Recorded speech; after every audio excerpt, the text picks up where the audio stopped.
Hey, Michael, how are you? Okay, welcome to the Center Street Lots Committee for Thursday, September 18th, 2025. The I'm sure that we all know that we had a wonderful presentation at the Coolidge Theater. When was it? 10 days ago? 12? 8 days ago. 8 days ago. We're basking in positive positive responses to that. And so there are a couple of things that we're going to do tonight. We're going to have a discussion of the live polling results that we got out of that. That live polling was a treat to see that work so well. And I hope someday that sort of thing comes to town meeting. And then we're going to have a presentation from Spec MC on the scenarios that they came up with. And we'll have, assuming that we're prepared to do this, I'd like to have a vote to advance a preferred scenario, a preferred option. We had 80% of the respondents chose one particular option ultimately, and so if we're comfortable with that, if we're not, then we'll wait and have further discussion on it. But if we're comfortable with that, I'd like to propose that. Public comment after that. Actually, we've had public comment before that because we want to take public comment before we vote. And then, presumably, if nothing else pops up, we'll adjourn. So, do you want to lead it off? Sure. Thank you, Mike. So we've got a set of slides to share tonight that review some of what we learned and what we presented at last week's meeting. Just to informally poll the committee members here, I think all of you were there that are here in person today were there in person last week. Is that right? And then Jim, I know you're online. I think you had a conflict. Were you able to review the YouTube recording of last week's meeting?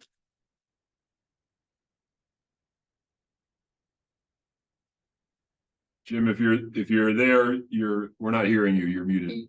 Oh, we get a thumbs up. Thumbs up. Okay, great. I think Brooke is also online. I also watched the recording. Great, terrific. So we've got an informed committee. We wanted to start with this timeline slide, which is just a reminder of our goals. As Mike said, the goal for tonight's meeting is to select a preferred option of the options that have been presented. We'll come back at the next meeting of this group, which is Thursday, October 16th, and talk about traffic and parking evaluations that our partner Stantec will be undertaking over the course of the next month. As well as, I should mention, operation and maintenance projections in terms of what it will take to maintain the lots. We also had some great interactions at Brookline Day. I know Zach Tesler, who I think is online tonight, staffed the booth.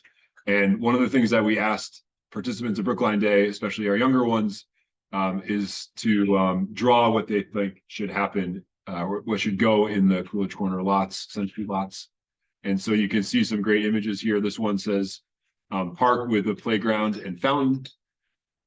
Petting zoo, really interesting idea. I don't think the committee had that on its radar screen.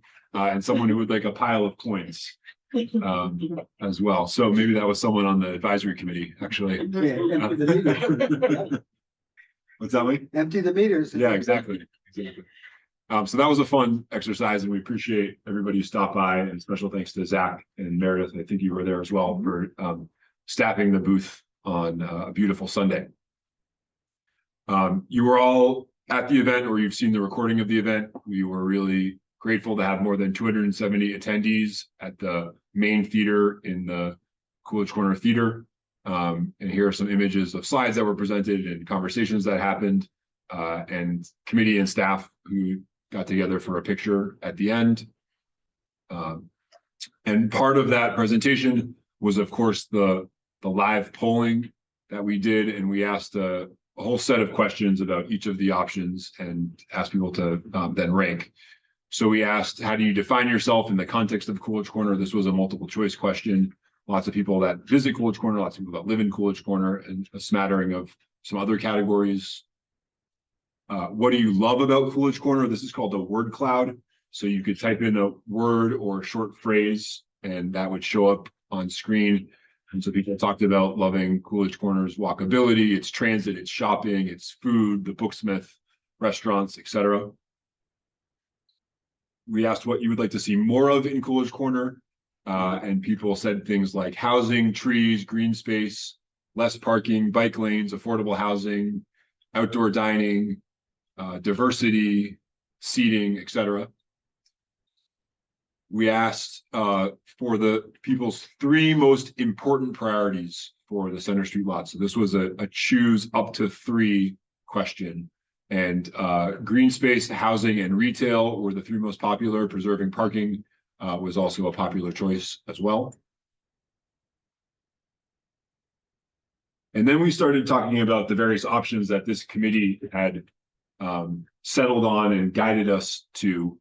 As a reminder, option number 1 is the Grove, which is a surface parking lot. This committee decided not to choose it as one of the 3 to be illustrated in more detail. So the best image that we really have is this 2D hand-drawn view. But we've got the Grove, and we asked for people's reactions to the Grove.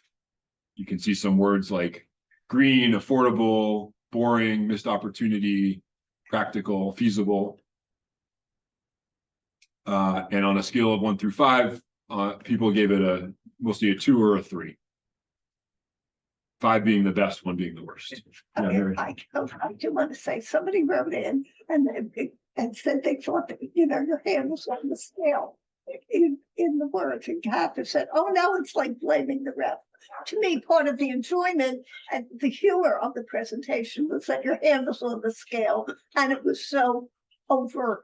However, when we look at these things and how people rated them, I do think we need to recognize that the same words were not presented for each option. So you didn't present boring for number 3. I don't think. Yeah. And, magnificent and gargantuan and whatever we had for number 5 are not there. So we're really not comparing apples and oranges. The boring came from people in the audience. It didn't. No, it's on his thing. It's almost the largest thing if you look. Right, but that's the responses from the people. No, there. that was what they were given as prompts. No, you're mistaken. They were open free response. You had to type in a word from your phone. Right, but there were prompts that you just showed. No, those were not No, prompts. That was a blank screen You're when it mistaken. started. All right. When it started during the event. That came up instantly to me, Uh, before people, so There- you there can was- answer that. There were people who were quick on the draw and got their words up first.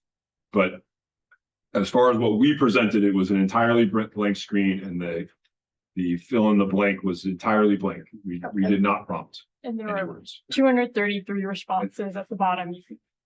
Sorry. I think it's a fair point about option number 1 not being illustrated to the same effect as options 3, 4, and 5. But I would remind you all that was your committee's choice, not our choice as consultants, to illustrate those 3 options. Can I just Yes, speak please. up for 1 minute on that point? Because it was a question that came up in the town meeting members list, and I know other people asked about this also, why there weren't 3D renderings. So just to briefly summarize the, I think, hour-long conversation that we had in July about this, Spec Dempsey reminded us, I think Chris specifically reminded us, that we could only pick 3 plans to have the 3D illustration and the deeper dive into. We, as a group, discussed what would be the benefits of doing different combinations of 3 plans. And we sort of concluded as a group that plan 1 had the least benefit to be gained from doing a 3D illustration, because we all kind of know what parking lots with trees look like. So we basically got an extra plan to consider at the Walkable Brookline event by not having a 3D illustration. I don't think anyone was trying to stack it against that. It just, otherwise we might not have considered it at all. Yeah, Yeah, yes. I mostly That's it. want to do the brief summary for the Yep. people who Yep. weren't at the July meeting and want to get up to speed on it. So we'll keep going to option number 3. The side lot, this is the structured parking and the new public plaza. Keep going. So some of the reactions to the side lot were housing, too much parking, plaza, great, balanced, interesting. And again, I'm just reading some of the words that appear the largest here. Please, read them for yourselves and interpret them as you wish. But the larger the word, the more common that response was in the audience. And this one rated much better than option 1 and really the best overall. We'll see that mostly 4s and 5s with a smattering of 1s, 2s, and 3s. The colonnade option 4, this is the more architectural garage with the public space, open space underneath the garage. And the word cloud for this one included things like creative, dark, too much parking, too much building, confusing, interesting, unique, ambitious, ugly, innovative. And this one was kind of in the middle here with 3 as the 3 stars out of 5, the most popular choice, and really a good, pretty even mix of 1s and 2s balanced by 4s and 5s. Option number 5 is the underground, which puts all of the parking underground, but has a pretty tall tower residential building to offset the cost of the underground. And this one was where we started seeing people responding with emojis, not just words. So that's a skull, but then housing, too much, no, expensive, too much parking, too expensive, too tall, etc. And this one was deemed a flop by the audience with a smattering of some other choices. Okay, so then we put them in a bracket and we had these 4 options face off against each other, and credit to John Evie for this amazing graphic, which we really like. And so it was the Grove versus the Colonnade and the side lot versus the underground. The Grove versus the Colonnade beat out the Grove by a decently healthy margin. So the Colonnade made it to the final. And the side lot versus the underground, the side lot kind of clobbered the underground. So the final became the side lot versus the Colonnade. And in that matchup head to head, the side lot really dominated the Colonnade and was the clear choice when people were given the head to head choice. Yeah, go I ahead. hate to interrupt, but can you remind us what the star ratings were for the Colonnade and the Grove? Because no, not those star ratings, the movie ratings, star ratings. These Wait, are the movie ratings. Oh, that's the movie. Oh, okay, sorry. So those are the averages across the bottom. So in order of highest average number of stars, the side lot is the clear winner at over 4. Next was the Colonnade at 2.9, then the Grove at 2.5, and then the underground at 1.97. Okay, so the Colonnade and the Grove was actually a pretty fair matchup. Yep. And you didn't know that when you set up. We did not know that ahead of time. Yeah. So we tried to set that bracket in a way that would give people good choices is kind of the most I can say about that. Interesting. Were you gonna say You want to something? say something? I thought the results were very clear. It was so interesting to hear the people speak. I do have one question about the 2 options that involve the tree planting, though first one's out, but the Grove. I don't have an idea of how big the areas of cement are in between the trees. And I haven't heard anything about considering the viability of trees in that environment. And I think that's something that's going to really need some attention. Probably not by your architectural team, but there must be landscaping team, and we need tree experts in there because that's going to be very tricky. So how big are those spaces in between there? We do have some precedent images. I don't think they're in this particular deck, but we've shared them in the past and can share them again to give you a sense of what our models are. But we do feel that trees are viable given the amount of space that we've allocated. Also importantly, the lots are south facing. And so they actually should get a pretty good amount of sun to support those trees. Yeah, I'm But- concerned about how far apart the trees are going to be because trees grow better when they're close to other Yeah. trees. You have one and one. They talk to each other underground. Did you? Yeah. Yeah. Um, But just tell me that we're gonna have landscapers in if we go with this, you know, and tree consultants and. Yeah, so I think if the town were to choose especially option one, but this would also be true of any of the plaza options. Mhm. There would be further design with landscape architects kind of focused on things like Yeah, the exact size of the tree pits, the tree species, whether that would be uniform or whether that would be mixed. That's kind of beyond the scope of our work. yeah, But we do feel confident that what we are presenting is viable for healthy, mature trees. well. They wouldn't be planted that way, but they would grow to healthy, mature trees. Yeah, but it could be a real struggle and I appreciate that you have models that you use, but it has to be very specific to here. Yep. This is not an easy environment on street trees. Fair point. Yeah, Okay, so you can see the results here of the voting, and the outcome. Keep going. And then I think this is just the images, right? So we have these, if we need to refer to them in today's conversation at all.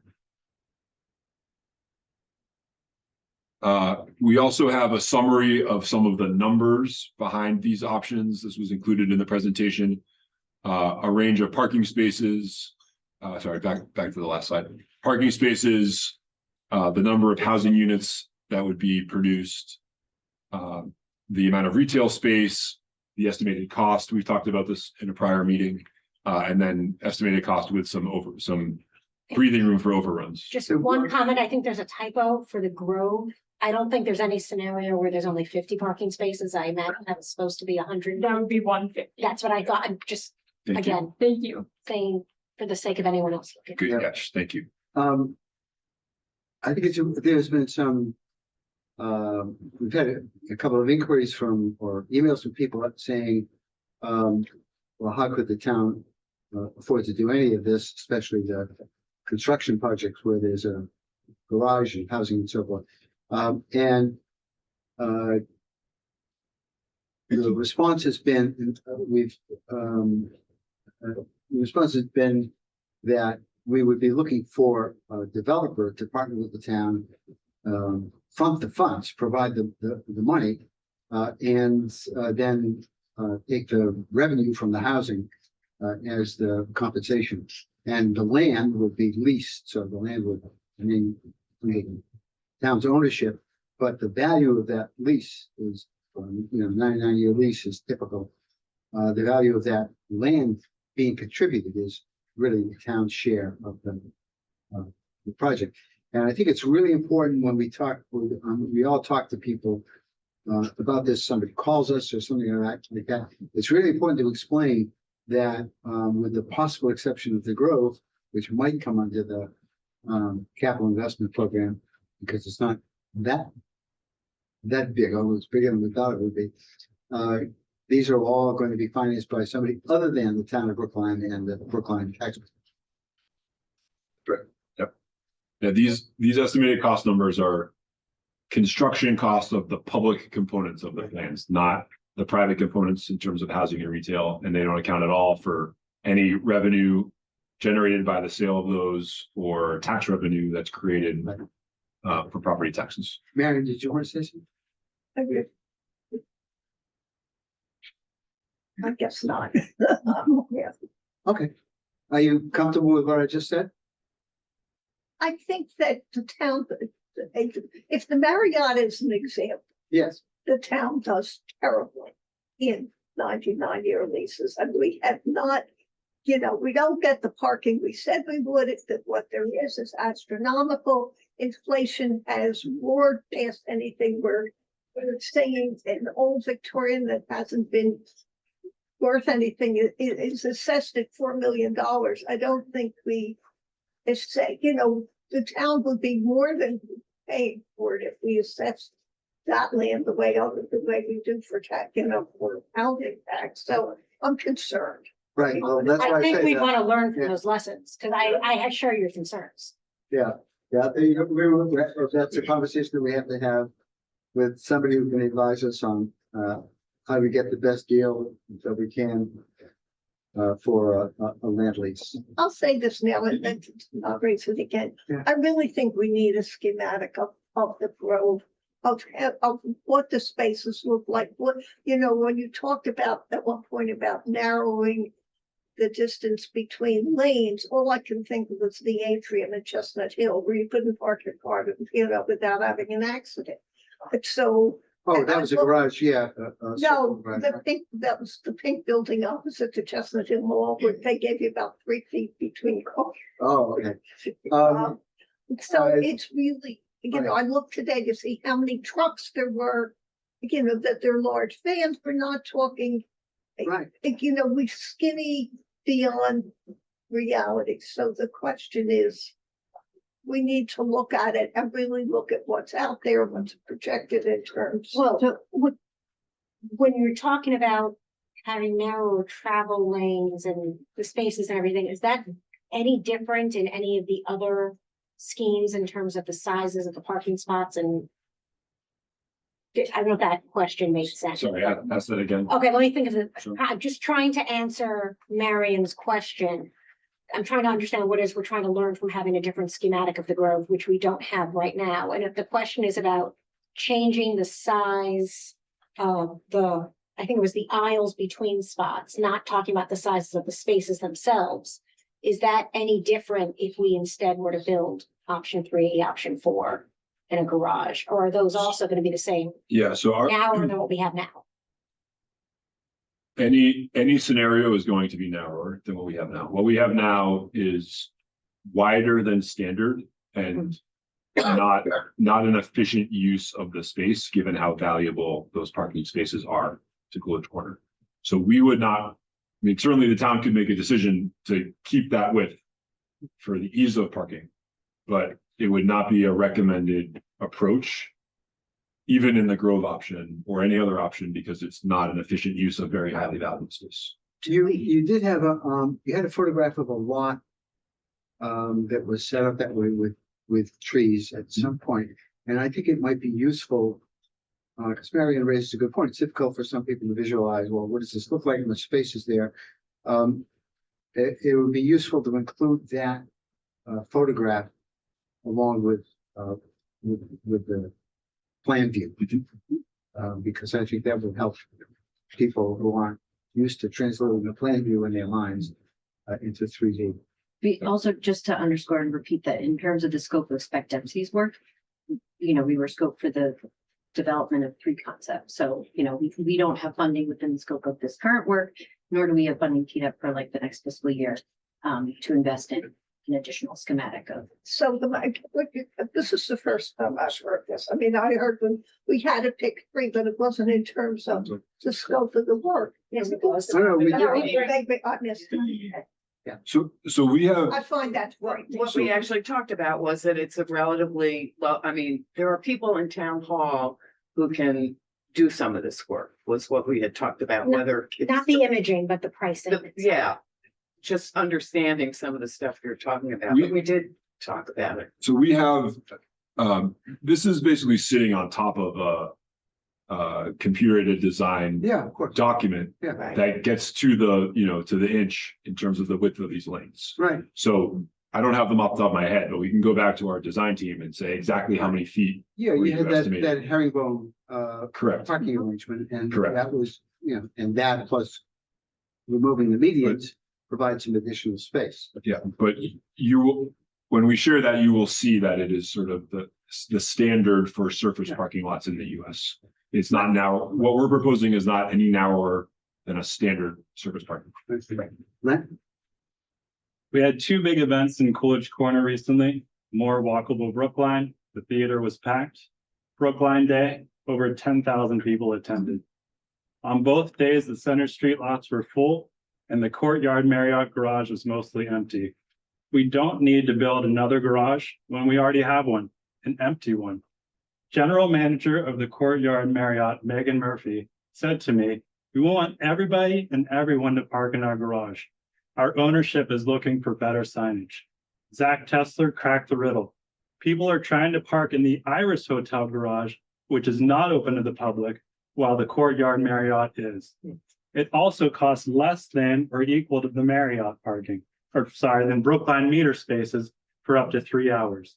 Our parking consultant told us to improve wayfinding and that there is sufficient parking. They did not tell us to build a new garage. If there is a compelling reason to go to Coolidge Corner, people will find a way to get there, even if there isn't parking. When there is foot traffic like on Brookline Day, businesses flourish. Here's a picture from the Brookline Booksmith with a staff member holding an end of the line sign. The line snaked all around the store. The people who attended a more walkable Brookline said that they wanted to see more of housing, less parking, trees, bike lanes, and green space in Coolidge Corner. Attendees ranked adding green space, open space, public plaza, adding housing, and adding retail as the top 3 priorities. Preserving parking was a distant 4th. The side lot was the winner of the final 4, but its highest reaction was too much parking. I agree. Every 2 parking spaces could be a 2-bedroom apartment instead. Let's use this space to create a compelling reason for people to go to Coolidge Corner. Green space, housing, retail, and a plaza. Every day could be more like Brookline Day. It's good for business and people. Can I just respond to one thing you just said? Sure. I was at the Chamber of Commerce Board meeting this morning. Brookline Day did not generate very much business for most of those stores because everybody was in the middle and nobody was on the sidewalks and none of them, I mean, Yeah, obviously. let's expand it. Well, they were actually talking about better ways to do it, but Yeah. it's not, it brings people in, obviously, and people see the stores. It's not a business generator for them. I just wanted to make sure everybody understood that. Can I respond to a different point that you made? Yeah. I think of the plans that we're looking at here, we're saying we're looking at 4 of these. The one that has the least number of parking spots is also the one that does not add any housing. That's the growth. Yes. There is nothing in these, the reason the plans that were presented to us show higher garages and more parking spots is because the earlier feedback that the committee had and from surveys and everything that our consultants had to work with had a different message. There seemed to be a clear message of don't reduce parking, please increase parking. Yeah. Whether or not we agree with that. But I think the beauty of both of the above ground parking structure plans that we're considering is that until you get to the point of actually, I don't know how building works, Brooke can probably answer this. When you sign whatever contract you need to sign that says how big that garage is going to be and how big the buildings are going to be, you can adjust that. So if what was presented in that image, I don't remember if that was a 4-story or a 5-story garage for the side lot. 5, yeah. If between now, and let's say this is what we end up recommending to the select board, in between our recommendation and when that actually goes into contract, I'm using the wrong words, I'm sure. We have better wayfinding for people to park at the Marriott. We have improved public transit in Coolidge Corner. We have whatever else might indicate that we need less parking than we're talking about today. Then at any point, that could become a 3-story garage instead, if that is what seems appropriate at the time. I mean, you and I both.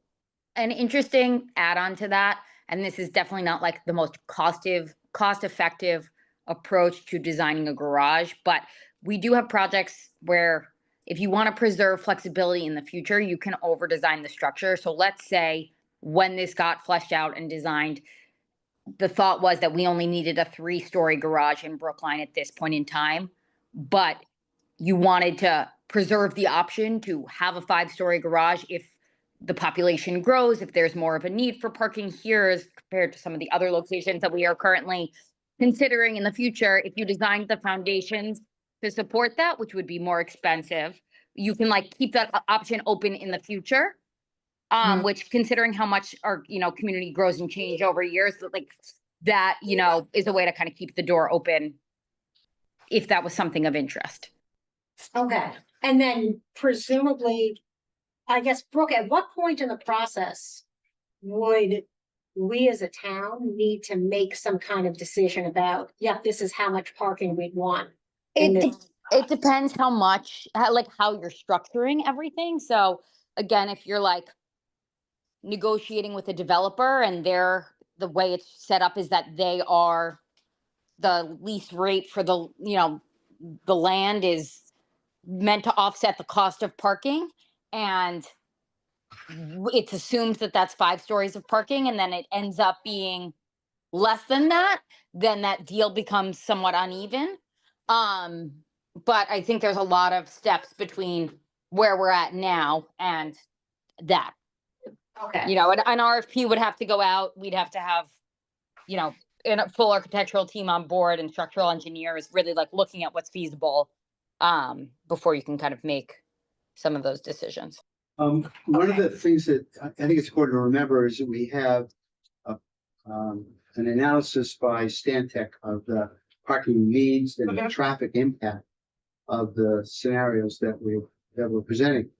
And just to a large extent, we should be paying attention to what they say about the need for parking, given the number of units that are being added. Perhaps that may vary depending on the kind of unit. If you have a 3-bedroom unit, you may need more parking than if you have 3 1-bedroom units. Maybe not. Maybe not.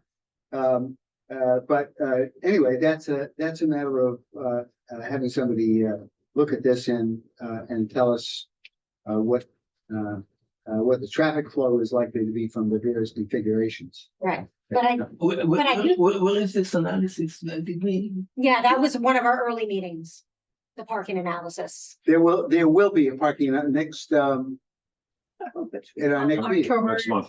Yeah. Okay, so, okay, Yeah. because we looked at studies earlier. We did. We looked at That the. was a neighborhood version. Okay, so now we're Neighborhood, talking about this This specific. is gonna be specific to the. Okay, so but just to summarize, though, I think what I'm hearing from Len's comment is about don't overbuild. You're saying don't overbuild the parking, but yes, we, look at housing, buildings, whatever, because there was that feedback last week as well. And I think the main issue is the only concepts that involve building, housing, retail, green space in these lots have to involve some kind of parking structure, because otherwise you lose way too much surface parking. Yeah, that's a close summary of what I'm saying. Yeah. The exception that I don't think we need to build a garage at all. We have a garage. It's not being used. I took pictures of the garage both of those days, and it was mostly empty. How many public spaces are on there? There's 141 spaces in the garage. So, On weekend, I think you're right that that's an underutilized resource. It's it's not quite as convenient as being right in the middle where the Center Street lot is, but in the signage certainly could be improved, and there could be more parking in there. But I think you also have to recognize that whatever you do has to go through a zoning process that will require a 2/3 town meeting vote. And I question whether the public at large would be silent in advising their town meeting representatives how to vote if you had a substantial reduction in parking by not building a garage there. And that's a political reality which conflicts with sort of the ideal. But there is a Yeah, possibility in in the west, west the of west my- road can be used for Moshe. parking. You can build the parking garage in the west Moshe, road. Mario There was is- okay, let them speak. I'm sorry, Go ahead. Go ahead. Yeah. The problem with the west lot is, as I understood it, that the spacing wasn't very good for a garage. why? It's too small. I don't think so. Okay. I don't believe it. I believe we can build the parking garage in the west lot. And I agree with Len that we should at least have a concept. One of the concepts that this committee is evaluating, where there is no parking in the east lot. But all the others, the park, the space, the plaza, maybe retail, maybe housing, but no parking in the east lot. I want to ask you a very brief conceptual question, but I know Marion wants to speak. I'm not understanding why moving the park, let's just even say it would work, it's feasible, which I'm not convinced it is. I don't see why moving that parking to the west lot is any better. If anything, it's worse because now you've put the parking further away from the stores on Harvard Street, which Mike just said is why the Marriott is not a good solution. Because it gets you a town square. You have Yes. you have a town square right there. That's a tiny square. So if, I don't know if you, I don't- Next to an ugly parking garage. no, it's next to two buildings. You don't see the parking garage from the square. Well, I think the valuable land in the east lot should be used for the uses that land was mentioning, not for parking. I think it's a mistake to build new parking garage on the east lot because it's just too valuable a piece of land. That this could be we talked about walkability. Where is walkability? Walkability is to make it a town square. There were images from the Walkable Brookline presentation about what happens when you make a so-called town square too big and it's not inviting. So you put a park and a town square. So this area could be used for part of it could be a small park, part of it could be a plaza, part of it can be available for retail, maybe even some housing if necessary. But I'm not even sure about that. But definitely, I'm not saying that that's what should be done, but this should be one of the concepts that this committee is evaluating. Right now, we have 5 concepts that are all about parking. And it was a funny thing that it's supposed to be about more walkability, but this committee is about more drivability. All the 5 concepts are drivability. They're all about either parking spaces or condos for people with cars. I think we're actually, if you look at the west lot, that's all housing with no parking attached to it. Every single unit in that. Because west they are lot. going to park in the big Or parking they're not, structure. or. Okay, I would argue they're not I don't know that we're gonna resolve Yes, this but between. the two of Marion's them. been waiting.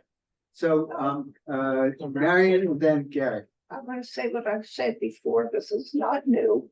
I think to just focus on the lots and the new housing without looking at the neighborhood, without looking at what's there is irresponsible. I think you've got 108 Center Street that was built on the presumption that there would be spaces in the Center Street lot. That's how they got their variance to build without parking. You've got 40 Center Street that was built, got a variance on the assumption that there would be spaces in the Center Street lot. I think you need to look at the demographics of the area. You need to look at the fact that I don't care whether you can get on the T. That's what a service area means. There are people who come, there are service providers. You've got all these new apartments, 40 Center, 108, whatever we build. Where are the service providers gonna be? Okay, so Have to meet it what you're fundamentally disagreeing with what, I'm Or saying Caroline we need, I'm not sitting here saying, why aren't we looking at the Ridley School parking garage, at least using that at night, why aren't we using that space? I think we're too narrow that in looking at this, we need to draw a little bit wider perimeter. The west one well, is on Center Street. Moshe, let's, We yeah, also are losing spaces. We have lost spaces because of the Summit Ave, the T reconstruction. We're losing them at both ends and they're coming towards us. Jack, I need to ask you for information and I need to ask you to correct me because I'm probably gonna say this wrong, but when we took the tour of the lot, I did it with you one Saturday morning. Yeah. Both of you. And there was you mentioned when the lot was built in the first place. Was it 50. in the 50s? Yeah. So my understanding from my limited reading about urban planning and urban history is that when the suburbs got built very quickly after World War II with federal support, suburbs had shopping malls and shopping malls had free parking. And urban planners were terrified that all of the shopping, and it's happened in a lot of towns. I mean, everybody went to, you can see it today. You go to Walmart on the outskirts in downtown, it's dead. So what a lot of urban planners did was we need to build free parking downtown. It's the only way to save our cities. And when you gave me the data on that, of course, like I can picture the meetings. Everyone's going to go park in the free parking and shop at the stores. The stores here are going to die. And it turned out that that was a mistake that cities all over the world are trying to fix. And it gives Chris a good job and John B has a good job trying to fix the problems created by building big parking lots in downtown areas, which of course makes housing less dense, makes the areas less walkable and desirable. And it's exactly the downtowns that don't have the parking. You know, Fifth Avenue is doing really well in Manhattan, and it's not because it has big free parking lots. Now, I'm not saying we need that. We have a gem. It works with the parking we have. That's what Stantec said at the beginning. And the other thing I have to say is what I learned, one of the books I read was Speck's book. And Speck's book has two main concepts that drive the entire book. One is risk homeostasis. It means you drive slower if you have to really look around because you're afraid you're going to hit something. But the one that's relevant here is induced demand. And over again, we've seen this. I lived in California for years. Every time there was too much traffic, they built more highways. And you know what you got? Slower traffic. Because more people choose to drive when there are more highways. It works exactly the same way with the parking lots. So when you built them in the 50s, people got in the habit of driving to the East Lot. I love my neighbors. I watch them drive from Ferndale Street to the East Lot. They can walk. They don't because it saves them 6 minutes to drive, except that they drive around for 6 minutes too. So induced demand is real. It's been proved over and over again. Not in every single case. Sometimes it may not pan out. You need some parking, etc. Having said all that, I agree completely with Len, and I agree completely with you, Mike. We will never pass a plan without a parking garage because the merchants will not believe. I wish Julia were here. The merchants will not believe it, no matter how much evidence you provide, that they will survive without a parking lot. And I don't want to fight that battle. Chris said in this forum, we're just going to get the grove, so don't even worry about that other stuff.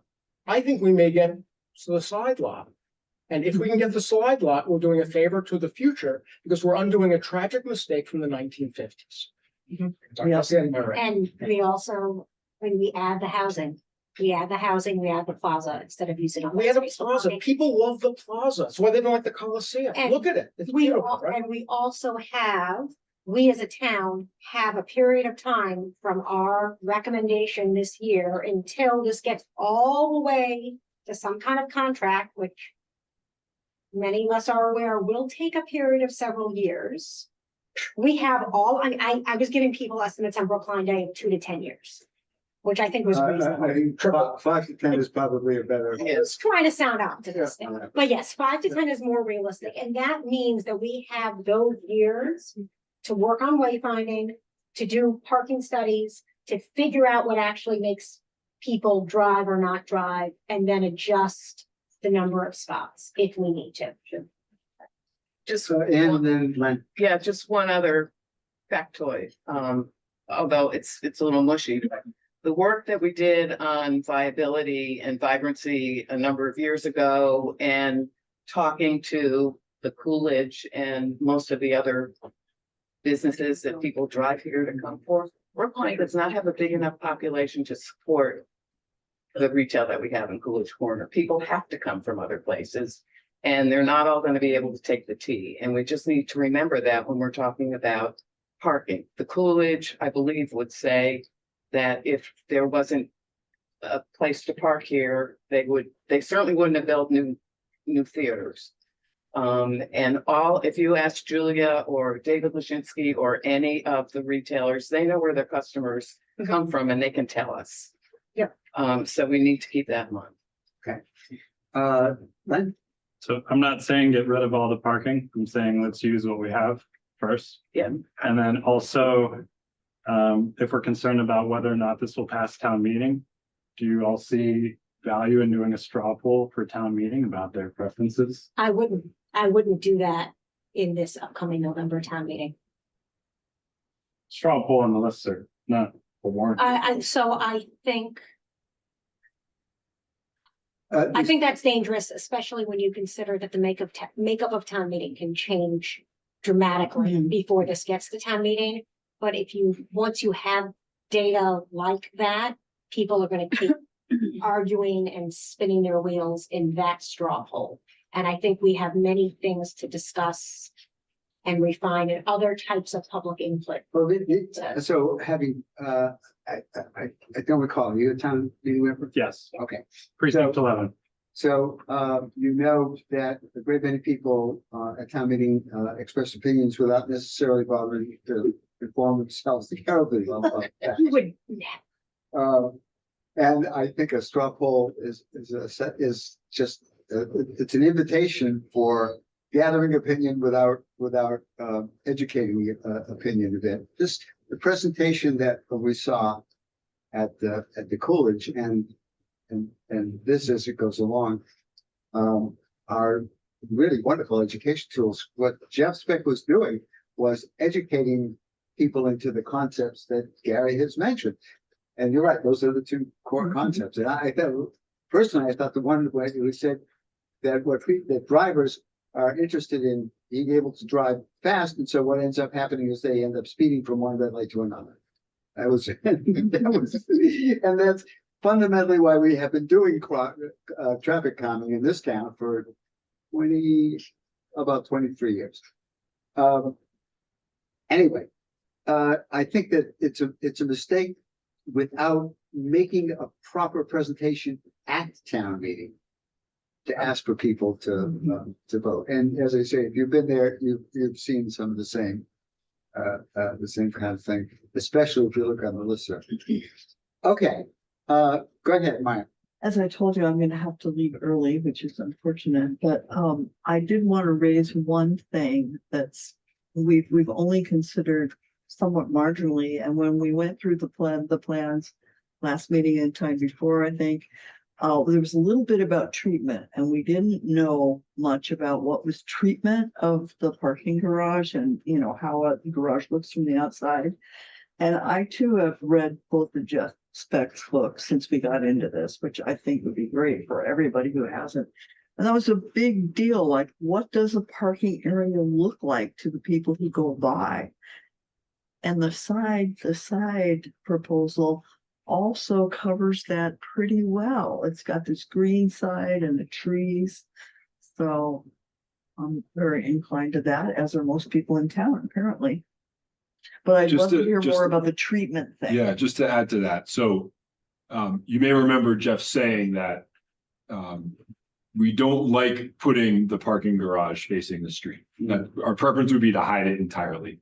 But the only way that this option works is to expose it to the street. And so you mitigate that, as you said, with some greenery, some artwork, something that makes it look different than a standard parking garage. And that would be for future designers and architects to really nail down, but we've given them some ideas here. One thing that I think he didn't talk about, but that we're trying to evoke a little bit here, is you can see on the far corner a sign that would say parking, but you could actually imagine that sign almost mirroring the Coolidge Corner marquee sign and that neon sign that's there, and really making it so clear that you are in Coolidge Corner. And if you're going to the theater, you're parking in the right place because you're seeing a sign that looks just like the noted marquee on Harvard Street. So that would be an example of a kind of treatment that would really make this feel special and not just a concrete garage. We have to get permission to copyright from the Coolidge, but that's a very interesting idea. Sorry to run out back full night to go to. I have a question about the garage. What is the land area that Thank you, on the just for the garage? I don't have that off the top of my head. We may be able to look and get it for How do you, you but it's compare the land area of the garage to the land area of the west lot? Is it It's bigger. The garage- bigger, smaller, same? so I believe that it's bigger, but I'd want to look before I said that definitively. And I know that you've raised this question before.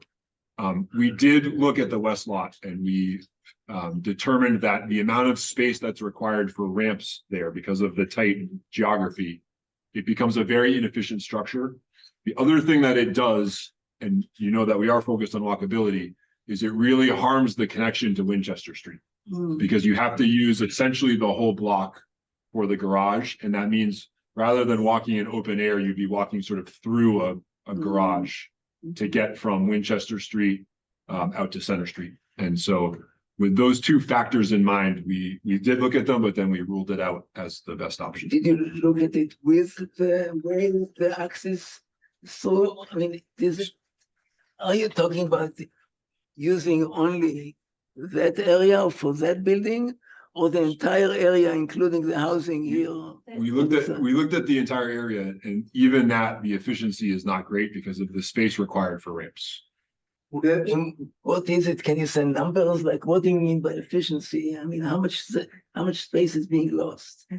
I mean, yeah, well, it's probably easier to design a parking garage on a rectangular area. So this is not rectangular, so it makes things more complicated. Yeah. But there must be a good solution. It's not about the ease, it's about the number of spaces that are lost because of the need for ramps. And it means to replace the amount of parking, you're talking about a structure that might have to be 8 or 10 or 12 stories high to have the same number of parking We spaces. don't need, we need a parking structure that makes sense, right? Not 10 floors, etc. And the question is, it seemed to me, at least without having any numbers, that the area is sufficiently large to try to design a parking garage there. We tried and it is not efficient. Can I Okay, just- let's. Can I just take that- make one comment? Even setting aside whether you could efficiently do that using the whole space, I think something that Chris just said kind of crystallized for me. We cannot lose that pedestrian access from Winchester Street. That alley into the west lot that I use all the time when I lived on Winchester for 15 years, over 15 years. People use it all the time. People walk through there. That's a beautiful cut through that brings people from a little bit farther west right in, where they otherwise would have to go around Beacon Street, which doesn't look like a lot, but it is. Just that tiny little bit of extra walking psychologically is a lot. And I think it would be a real shame to lose that. Are you familiar with Avenue 6.5 in Manhattan? Why couldn't you do it here? Because I mean, I'm Okay, so Okay, I I think we're don't think gonna- that, so I don't think we're not going, you're not gonna convince Moshe, Moshe's not gonna Okay. convince you. So I think you both made your points. And Moshe, at some point, I think it's sensible to say, well, if someone who sounds like they know what they're doing has tried to lay out a garage and the ramping is a problem, because it's a triangular space, no matter how many square feet you have, it's a triangular space essentially. Then I think we have to take that as fact, whether we'd like it or not. And it may be that you could design something in there that needed an extra floor or elevators or something of that sort. For vehicles, that's certainly, there are robotic garages, but that's not very likely to happen because of the cost of a robotic garage, among other things, and also because of the point that Shanovik, who are looking for that access through to Coolidge Corner. I mean, the only thing that he said was a loss of efficiency. Is a loss of efficiency 5%, 10%, 50%? What is it? What is a loss of efficiency? Well, So maybe it's we not can- that yeah. it's not possible to design a garage. It's just that this garage will not be as efficient in terms of the use of the land per parking spot. That's correct. So losing some efficiency in return for using the east lot for a park, for example, may be worth it. We need to explore it. I don't think we can say that's it. It's not. It's less efficient without having any notion of what loss of efficiency are we talking about. But I really think we have to sure. move along, okay? I have a question for you, Mike, just, Yeah. so there were questions that were on the TMMA list. I Yes. don't know if we want to try to address them to some degree at all during this meeting. Yes, we should do those basically, I think during the public comment period. we can Okay, talk about fine, I just don't want Yeah. to forget about that. Yeah. Okay, no, that's good, thank you.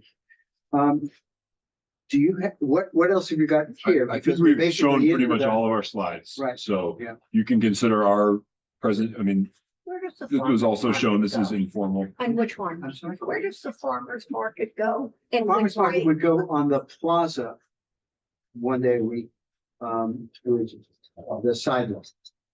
That's very important. And everything in that plaza, I believe, Spec Dempsey has already been in touch with Eighth Favor, the director of the farmers market.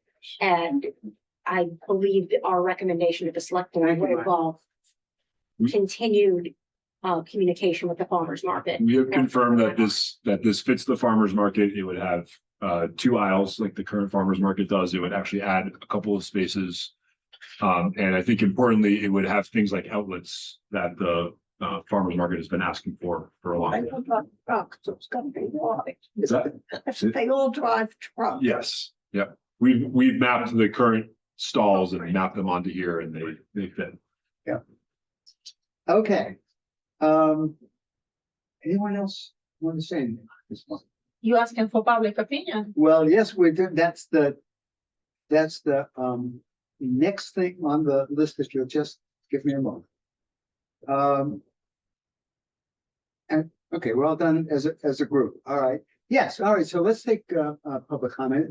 If you'd like to say who you are and where you live would be helpful, and please tell us what you'd like to say. Sure. I live in Coolidge Corner for 25 years, and for 23 years of it, I live on 11 Wellman, right around the corner. Yeah. I walk around, I don't have a car, and that's the way I like it. I grew up in Europe, where, you know, I don't need to have a car. I use public transportation on my legs as long as I could. I would like to make two comments. Comment number one, you all saw this presentation, right? Let me tell you how it was perceived, not by me, but a lot of people in the audience in a Coolidge Corner. First of all, there was one extra slide, which I don't see anymore, and it was presented. And it was not even named, but it was there.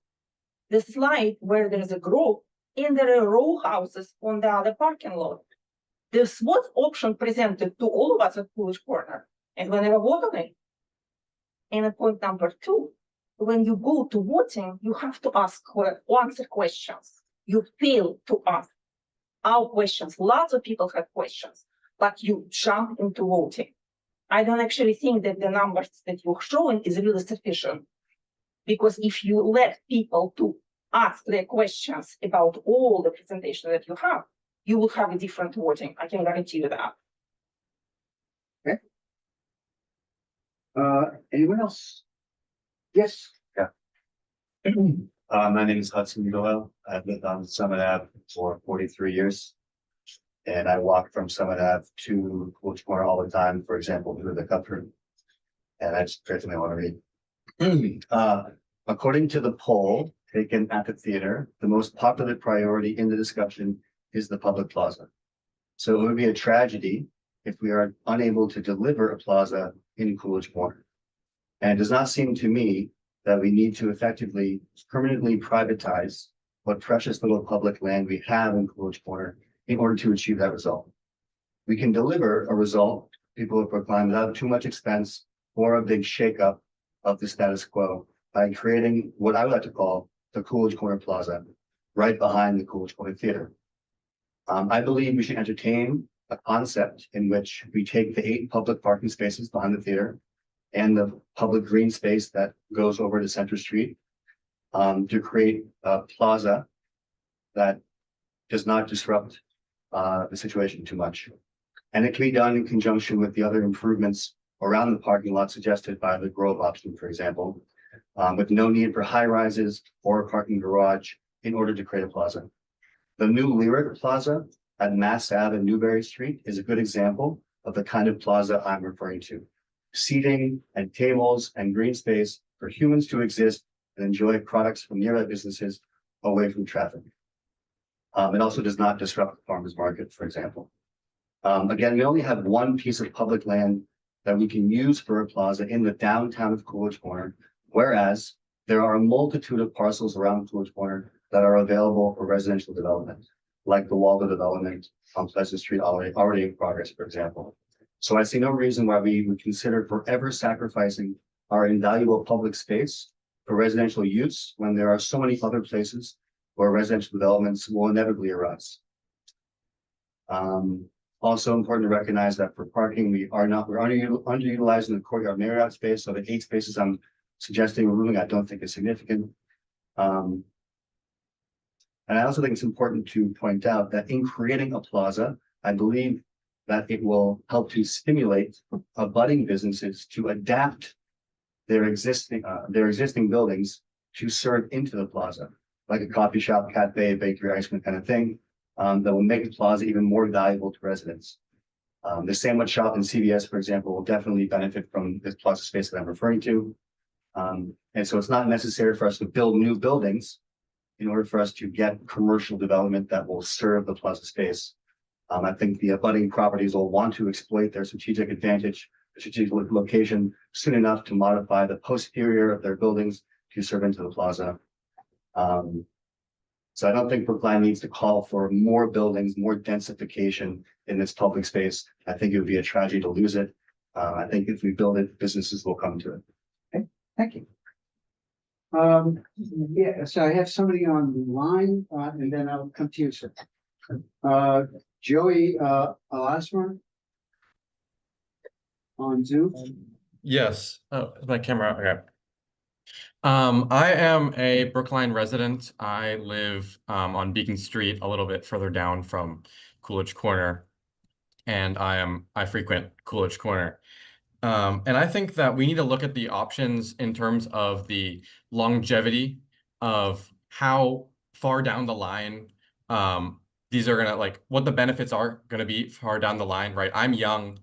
I'm thinking about my kids, about how we can ensure that my kids have the same experience of when I was in high school. I would go, we would always go to Coolidge Corner, and this was the place to go. Right? How I can ensure the same experience for my kids in Brookline, as I intend to stay. And the one that stood out to me the most was the underground option, because it thought the biggest. It thought in terms of like, how are we going to maximize this space, right? This is a great opportunity. It's basically an empty lot. If we can build something that is going to generate a lot of tax money, if we're going to build something that is going to provide a lot of abundance of space, right? The underground option provides the most amount of housing, amount of retail, and all of that's going to generate taxes. And we're going to need these taxes to continue Brookline and to continue building Coolidge Corner, right? And even the I mean, I'm the last one to say that we should be like having a ton of parking, right? I agree with the people on the committee who were talking about induced demand and all that stuff, but having the extra space of the underground parking lot just adds more space. If it needs to be converted 50, 60 years down the line to something else, like permanent, like residential parking or something else that we could do, that option is available way, way, way down the line. I think we need to be thinking about this in terms of how long are we going to regret in 50 years? Are we going to regret the option we took because we took a limited option, right? A lot of people were saying it was too much, but I think that's the point. We need to have way more. We need to think a lot bigger about this. Thank you. Okay. Thank you. Okay, there's the gentleman at the back, and then Selena Grock, is that? Grow. Grow, I beg your pardon. Okay. Yep, go ahead. Hi, I'm David. I live down by Carlton Street in Beacon. I don't own a car and I can't drive. Just speak up just a little bit so folks online can. Oh, yeah. Yeah, I live down by Carlton Street. Is it possible to ask a question in addition to a comment? Sure. Okay, so first my comment is I attended the Center Street Lots meeting at the theater last week, whenever it was. I was personally partial to the side lot. I think it meets many of the different goals that Brookline has, including having that green space for the farmers market and preserving the amount of parking that we have, as well as a little bit extra question.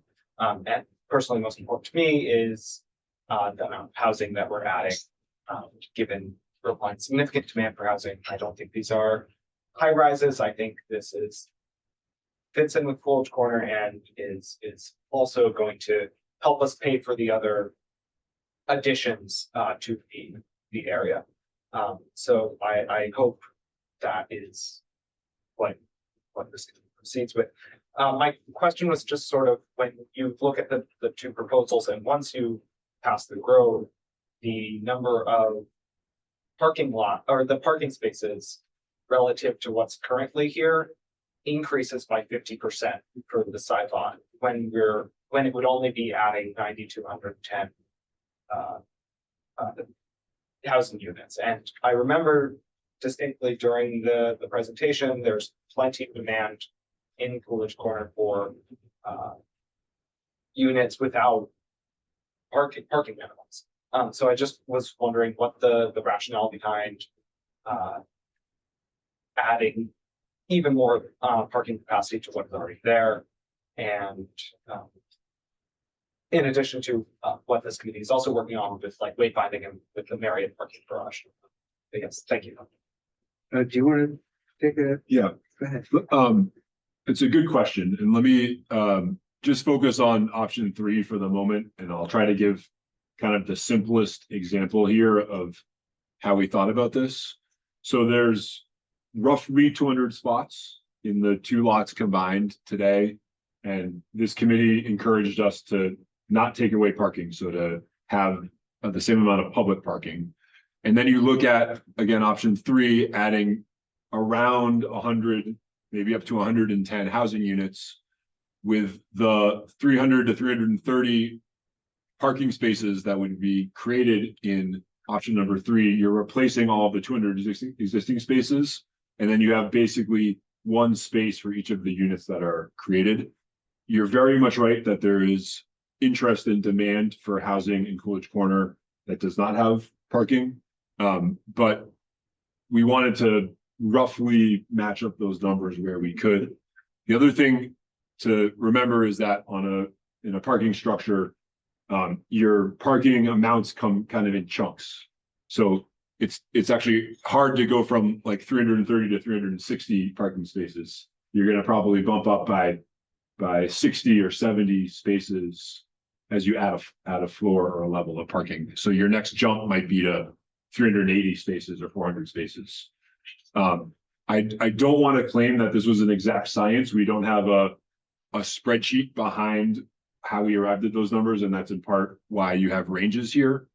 But the next phase of work for Stantec after today's meeting, hopefully with some direction from the committee, will be to dig into that into a little bit more detail. So we'll be able to come back at the next meeting and talk a little bit more about expected demand for parking and also impacts on traffic. So, this is really, oh, sorry, do we have somebody else who wants to make a comment? Oh, yeah. Big We question. had somebody else online. Somebody on, So, and then we have some of the questions from the list. So we have a lot. okay. Oh, no, I want to come back to that, to those, somebody else on, oh, Selena Grove, go ahead. Selena, you're on. Yes, sorry, it took me a second to unmute. Hi, my name is Selena. I live in the Coolidge Corner area on Marion Street. And I've also lived more like St. Mary's and also near the United Church. So I've been in this area for about like 4 or 5 years now. And I don't have anything particularly substantial to say other than that I thought that the presentation on Wednesday was well thought out, and I thought that the educational portion of it was extremely helpful for understanding kind of how we've arrived at these different potential plans. And I wanted to express my appreciation for that. It was very interesting as a community member, and just express that I thought it was effective in providing different options. I think that it'll be interesting to see how the different plans kind of change over time as you know, more like additional considerations are brought into them. But for one, I'm quite inspired about this vision for our town's future. I like the side lot option in particular, and I just wanted to express that ever since then, it's kind of, you know, I'm walking through Center Street lot all the time, and I grew up in the suburbs in Illinois, and I'm so used to just like big suburban sprawl, and it never hit how much better it could be. So I wanted to say thank you for that, and that I hope that my experience now, like weaving in between cars in the Center Street lot and like dodging traffic and stuff like that on my way back from somewhere in Coolidge Corner, can be better. So I appreciate all the work that you're doing towards that. I think a plaza would be really, really cool. That's all. Thank you very much. Yes, Hello, everyone. I'm Brian Quigley. I live on Walton Street. I was there as well at the presentation at Coolidge Corner. And I really liked the side lot, the option. I think we're in the midst of a very dire housing crisis in Brookline. And I think we basically need all the new housing we possibly get. So I was very happy with that. I was disappointed, however, with the amount of parking. I was kind of hoping we would decrease the amount of parking in Coolidge Corner. I think one of the wonderful things about living here is how walkable it is. And I think cars are, just sort of bad for Coolidge Corner, right? They're bad for air quality, they're bad for the climate. They're also dangerous if you're a pedestrian. I see crazy driver behavior in Coolidge Corner all the time. So I am disappointed that they're building so much parking, right? The parking garages that are proposed. I do think it is worth it just to have that housing, that additional housing, hopefully, reduce the crisis a little bit. But I just wanted to say if we do proceed with increasing the amount of parking in Coolidge Corner, I would hope that comes with, getting rid of parking on Harvard Street and Beacon Street and like reducing at least that much parking elsewhere in the area. So thank you all for listening. That's actually something that Moshe has mentioned, is doing something with Harvard Street, and that, that's a very interesting possibility. Beyond scope of what we were asked to do, but that doesn't mean it can't be done or it shouldn't be done. Right? I just know a lot of my friends live in Alston and they come down, and I feel like when I'm on Harvard Street, if there was like a wider sidewalks and like ideally a bike lane all the way, people will be coming down all the time. And I think that as is, it's just so dangerous to bike on Harvard. And I feel like not having a bike lane and instead of having like a couple luxury SUVs there, it just seems inefficient to me. So I will say I came here on a bicycle, so I know exactly what you're talking. Mike, can I add to this issue? Sure. I would like to know how many cars are parking in Coolidge Corner, and they are not destined to Coolidge Corner, but they are going to Newbury Street, to Fenway Park, to the airport. Oh, you mean get a general parking, a parking flow study? That's way beyond what we because asked for. Because I think it is significant, and this means that. So there about the traffic, if I remember correctly, you have made more recent experience of the transportation board data than I, but Beacon Street handles something like 10,000 cars a day. And so, and I don't know how many vehicles come up and down Harvard. It would be substantially less than Beacon, but there are, let's say, 15,000 vehicles a day moving through Coolidge Corner, either east, west, or north-south, basically. But I'm talking about the 300. He's talking about the people that park there all day People that illegally. park in Coolidge Corner. And Out of then the 300 also, or 200 that are currently parking in the central road. right. So that, How many of them are not Coolidge Corner destinations? we talked about that enforcement issue way back in one of our earlier meetings. We talked about how difficult it is for us as a town because our ticket prices are constrained by state law. So it is absolutely cost effective for somebody to risk 2 tickets a week rather than paying for a garage downtown. No argument, we can't do anything about it. And if you're asking how many people are occupying legitimate legal parking spaces, Yes. paying for it. So it's public parking, like the public street. And if it's public parking and the public street, any member of the public, coast to coast, Arctic Circle to the Antarctic, can park there. Yeah, no, but I'm reacting to the gentleman's question about do we need all the parking or should we reduce it? It is, And if some of the parking is being used by people that are going to a different destination, right. We need to find a way of not subsidizing parking for Newbury Street. Right. Or to the airport or to Fenway Park. And that's what we may be doing here. Yeah. Mike, do we have other public, I just want to I make sure. think we're pretty much then we done also with, have this let's question. go to these, yeah. I just want to ask one question. Sure. To Mr. Dempsey. When you did that, so the assignment was just the parking lot. If you want to increase housing, why can't you build on top of the businesses that goes along the Harvard Street, which is one story, like Mariucci or CVS? Why it was not considered? Those are privately owned businesses and buildings. It's not in the town's purview to decide. So Brooke is right, but actually even more to the point, we did look at an option that built on the CVS and Mariucci site. That was option 2, which was removed from the presentation. And the reason why it was is because the private property owner said that they did not want us to explore that. They wanted to keep it the way it is. But from a design perspective, there were big advantages to including those parcels, but for legal reasons, they were taken off the table. And they have 40-year leases is what they. I see, yes, so it would be. And that, Not longer for. yeah, that actually ties back to a comment I've forgotten your name, so that you, Hudson. So something that Hudson said about, would these businesses that would be facing that, a new plaza area there without building new buildings, would they do something to improve the backs of the buildings or the side, whatever it is? And without having talked to any of the building owners, my gut feeling is that there wouldn't be much change because they already have their leases with the existing businesses. The businesses probably feel like they're getting as much as they need in terms of foot traffic on Harvard, and they don't really have any means of control over what happens in the back of the building to improve it in a new way. Well, there's always turnover. There's currently a vacant lot, vacant distance right now, that if Right. there was a plaza in the back, would have a strategic advantage over everybody else to serve that space, which would be nice for people to have, you know, some beverage, whatever Sure. there. So it takes time for sure, but it doesn't require us to build our own. The movie theater has already done it. Yeah, as is, you know, CVS serving the back. Okay, so public comment is really interesting. It's fascinating because we have opinions at each end of the spectrum. And we're looking at, I think it's fair to say, the sort of the middle of the spectrum. What have we got from So, TMMA list? I apologize in advance to any town meeting members who are following along. I'm sure I'm going to miss somebody's comment. I'm sorry.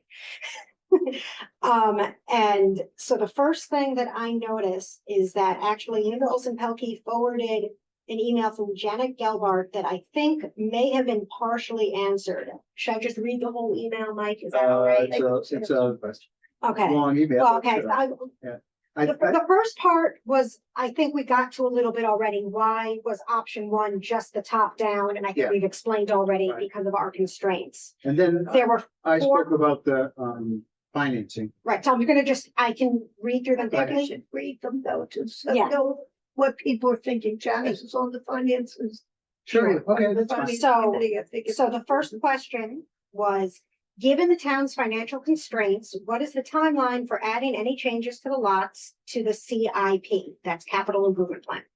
Where does this project fall in relation to the skating rink, Fisher Hill, the bridle path, and an outdoor pool, just to name a few?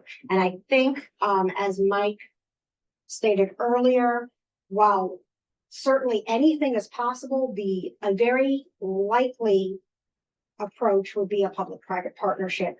So we do not need for any of the things involving buildings. I think if we just do the grove, then it is part of the CIP. Is that correct? I guess the answer is it might be feasible. Right. And the CIP is scheduled 10 years out. Mhm. You may be looking at waiting some significant number of years in order to get to it, but If It's- we have to do this to the CIP, it could be a longer delay, which is another, and these are the sorts of details that we did not have time for in Yeah. the time we had at the village last week. Her next question, would the need to find a private partner to develop rather than just upgrade the lots add to the timeline for completion? Do the lots continue to deteriorate in the interim? I think what I just heard from Mike is if anything, it's the reverse. If we have to fit into the CIP schedule, we might have to wait until 10 years rolls around and there's a slot open. Whereas if there's a public-private partnership, it could conceivably yeah, be earlier. you don't necessarily need to wait 10 years, but there's as a practical matter, projects in Brookline, a project that takes 5 years in Brookline is moving very quickly. The fastest project that we, I think, ever experienced, a major project, was the senior housing on Fisher Hill, and that was because there was a very well put together, very specific plan that the neighborhood was in favor of, and that moved remarkably fast. But it's typically 5 to 10 years to get something of any real substance. You have to get through the design part. You have, first of all, you have to put the zoning in place, which means that you have to get all the things we're headed towards, hopefully, with, with a recommendation for for zoning, but in order to do that, you have to know, do you in fact have developers lined up? Is there interest in the development community to do this? Is what Chris and Jeff and Genevieve proposed feasible? Right. And so there's and then of course there's construction time. So But it's to a long. answer though this question, I think she was specifically asking was would the need to find a private partner to develop rather than just upgrading the lots, which we're gonna call the grove. Yeah. Would that add to the timeline for completion? And I think the answer, if you need to I think answer so. that is yes, no, it would not. Yeah, I don't think so, Mary. Yeah, I'm confused about equating, upgrading and the grove. And there may be, I don't know whether there's a piece we've missed. Because you talked at the beginning about making it ADA compliant. And so the question is there a way to, are we missing that interim piece of making it ADA compliant, forgetting the planting the trees, doing the minimum to bring it, and ADA compliance is the minimum, to bring it into compliance? The trees are the trivial part of it. Everything else, you need to take the medians out, do a regrading and repaving and Oh, do you? reorganizing. I guess the that's my space. question. Yeah. Is that Yeah. necessary, or are there other ways to do it? We haven't seen what the minimum is. Is that the minimum? I mean, Yeah. I'm not disputing it. I'm just saying. Right, no, I don't know understand. I what appreciate the the question. minimum Yeah, is that's a good question. to make it ADA compliant. And I think that's for town meeting, given where we are with the budget, I think that's going to be a question. Yeah. So we have not studied the question, what's the least amount of money you could spend on the lots to make them ADA compliant? I think our recommendation, knowing what we know about the lots now, with some of the things that were raised last week, like pedestrians walking through the middle of the lot, not having a place to cross on Center Street, like the private encroachment of parking along what's supposed to be a public sidewalk to the theater walk. You could fix some of those problems for certainly less money than the Grove proposal. The question that town meeting and others would have is that worth it, and is that the best, use of resources for the lot? But we have not looked at that end of the spectrum. How would you spend as little money as possible? Can I just ask a From my question? perspective, I would like to, and I keep saying, I would like to see that, to make it ADA compliant. I'm not concerned about, we talk about 5%. I won't make the argument. I just think we need to be ADA compliant. It's not something that can wait 10 years.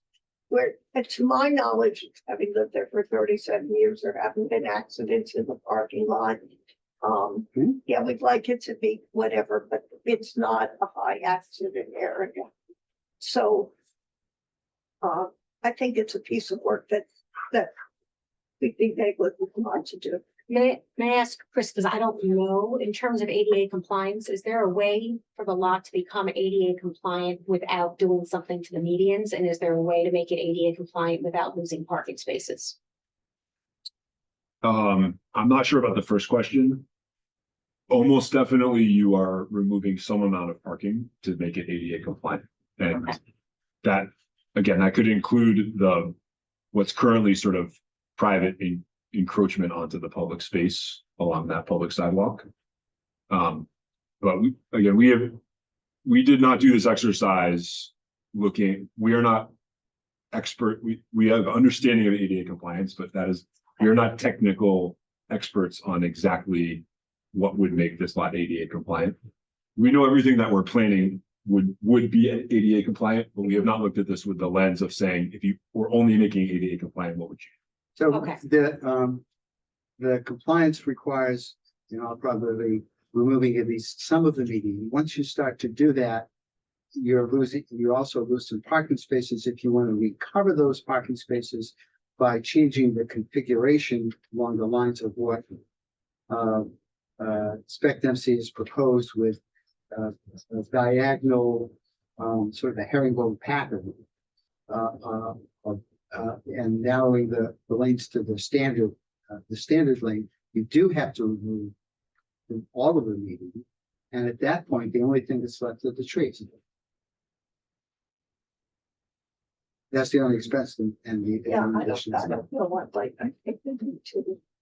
Well, I think maybe the shorter way of answering it is any plan that just makes it ADA compliant, which I understand we're talking about looking to, you want to look at lowering costs. Anything that does just that will lose parking. And we have a, So does the, so actually the Grove does not lose parking. It takes all the spots from both lots and puts them all into the east lot if we build housing on the west lot. And if we don't build housing in the west lot, then you have an increased spots. you need to. Okay, Well, so I what's the think, MMA stuff? Yeah. okay, so and then do the lots continue to deteriorate in the interim? I mean, I would imagine as with any paved surface, it would be whatever the Yeah. maintenance is. Question 3, assuming current and projected construction costs, would any proposed new housing have to command premium rates to be economically feasible? What does that mean for overall affordability of housing in Brookline? To the extent I can look into my crystal ball, I don't know, but I am given to understand that housing, like many other economic realities, has a supply demand curve, and housing supply in a dense neighborhood will probably help lower cost of housing to the extent it can help meet some demand, but I'm not an expert. I don't know if anyone is an expert on this. Do you want to make a comment? Well, I don't think it's fair from any perspective to ask the Center Street lots to solve the town or the region's housing problems. We mentioned at the presentation last week that Brookline was ranked as the highest quality of life community in the entire country by US News and World Report. And there is no doubt in anybody's mind that Brookline is a wonderful place to live. And part of the attraction for a private developer, private partner would be that once they constructed these buildings, the ones that were sold or leased at market rate would command premium prices because of how amazing Coolidge Corner is as a place to live. And that premium would go into the ability to pay for the public parking lot, the upgrades to the creation of the plaza, upgrades to the public space. So it's an example, because the town controls the land, of where Brookline's high housing costs really help the town fund the things that it wants to build. And there's inclusionary, I mean, there'd be some number of affordable units. It raises the ante, it raises the cost of housing across the town and raises our 40B requirements, because you're adding, to meet the 20%, you're adding X number. Oh, it's the other way around. You're adding premium cost, you're raising the average income. But if you have a certain number of if you have more than 10% affordable units in the development, you're contributing at least staying even. If you have 15%. I'm not talking about the number of units, I'm talking about the price that's used to calculate average median income and what qualifies as affordable. Oh, am I? Okay. Oh. You raise the limit, you put in a $2 million, you raise what's affordable, and then it becomes the affordable housing overlay district subcommittee presented to the housing advisory. Housing advisory board. And there was terrific consultant work. It shows a grid of what's needed for different housing, different prices, and they came out like 50%. It varies. They've got variables depending on, what subsidies are available. Obviously, all this depends on the pencils. Okay. It looks like, But there's a grid. It's not all good to say. There's a downside to the 10% or 20% set aside, because it raises your others become luxury, and it raises the average median income and then makes it harder to meet the 40B threshold. It's not simple. No, it's not. Brooke. Nothing to add. It's just interesting. Oh, conversation. just Okay, sorry, kind of okay, online. sorry. All right. Sorry, Th- Shannon, when interrupt for members of the public who are here, what Shannon's reading from is questions that were on the listserv that's open to town meeting members. It's not, you can get you can get the full record of that, I think, with about a week's lag time on the Brookline.news website, but It's like otherwise. 3 or it's 4 weeks. 3 Today, or 4 weeks. today it was till September 2nd. Yeah, and they were also, actually, they're public because they were also printed on the fax. Right, but Wait, you can't look at them in real time unless you're a town meeting member. Right. Go ahead. Okay.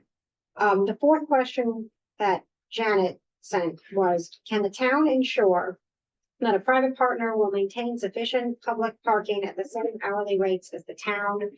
I think to the point earlier about the Marriott Garage, I think we're gonna be learning from what's happened in the past and how we can make something like that. Depends on the agreement. is the Yeah, answer. it depends on the agreement. I know my personal view on what I'd like to see. And I think that that is something we can work on. I'm looking to see which of these are other comments. Just to build on that, Mhm.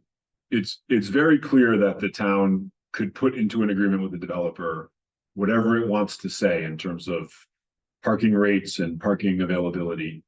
And those decisions will just come with trade-offs somewhere else. So you could ask the developer to make the lots entirely free and never charge price for them. That's going to mean less revenue either for the town or the developer, which you're going to have to pay for in some other way. Right. But there will absolutely be a way for the town to dictate or require that the developer charge a certain rate or charge a certain rate relative to parking meter rates or whatever the town would like to do is possible. And that's what the Marriott deal says. Broke action. And to that point, same goes for affordable units, the number of them, et cetera. Right. Okay. We have a very long comment from Katha. I'm not sure, should I? That's really, yeah, it's basically supportive of, constructing housing to the, as much housing as possible, as I read. Right, and expressing hope that we would answer Janet's questions, which I hope we just did. She does reference the Housing Advisory Board and the Economic Development Advisory Board, and it says she saw any actual proposed development will be vetted by those boards. And what we talked about with housing having to make some profit.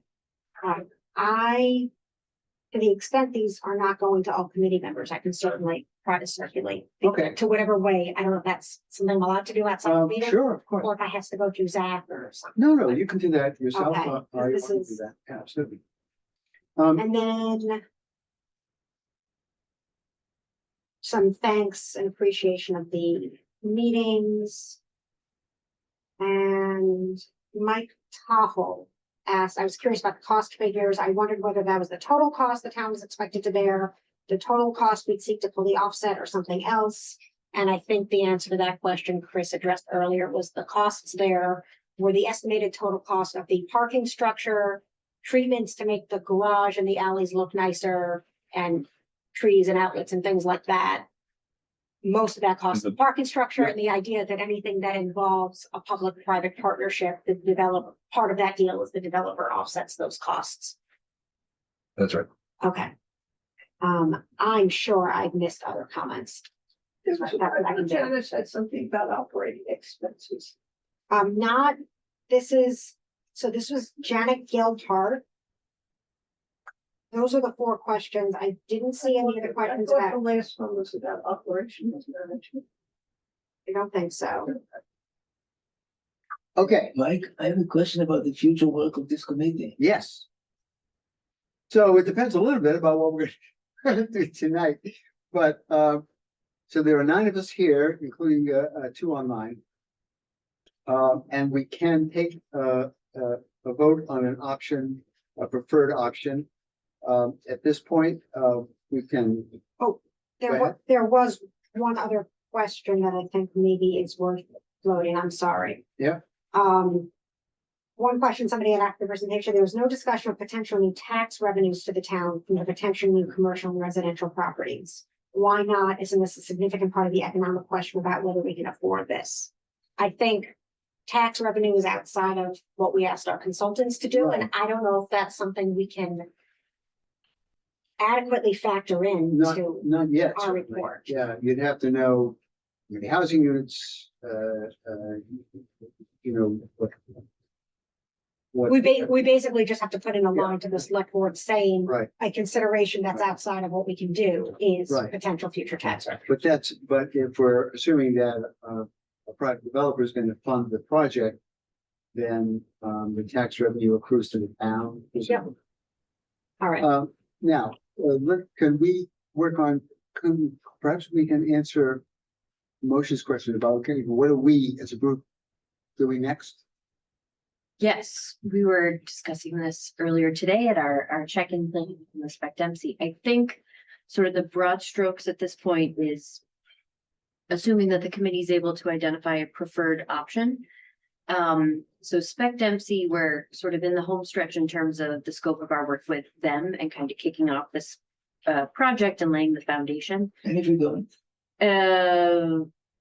you said assuming that. We were going with I'll have to get back to you on, and if we don't, but so the scope of our work with Spec Dempsey is due to conclude by the end of this calendar year. So playing out the assumption that there's a preferred option that we can move forward, Spec Dempsey is going to provide a report. They'll provide sort of a final presentation to the select board.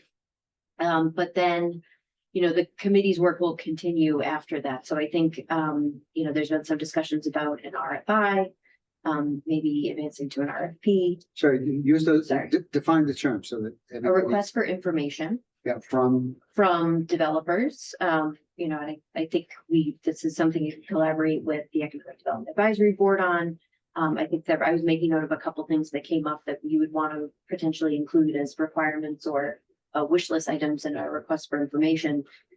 And then the committee would, sort of build towards putting out an RFP if you were interested in exploring the public-private partnership option. I think we're probably going to need some additional consulting support, given how high stakes the scope of that RFP would be.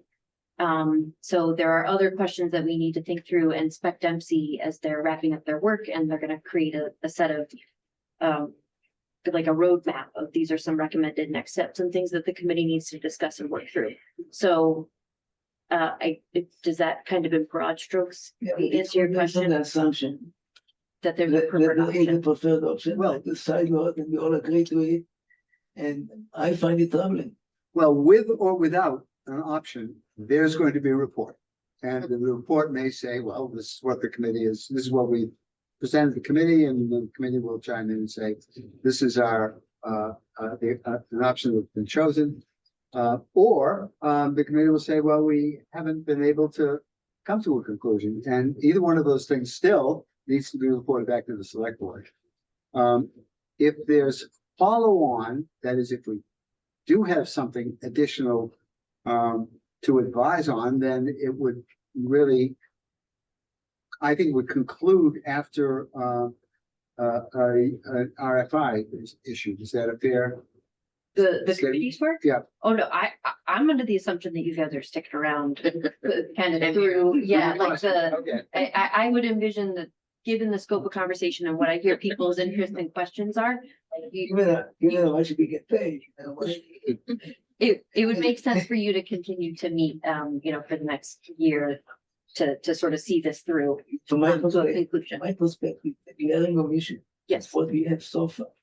There is no, that all the concept, the 5 concepts involve parking on the east lot. And there is no alternative concept that is presented in which there is no parking on the east lot. As an alternative, I'm not saying that this will be our chosen alternative, but that's a key trade-off.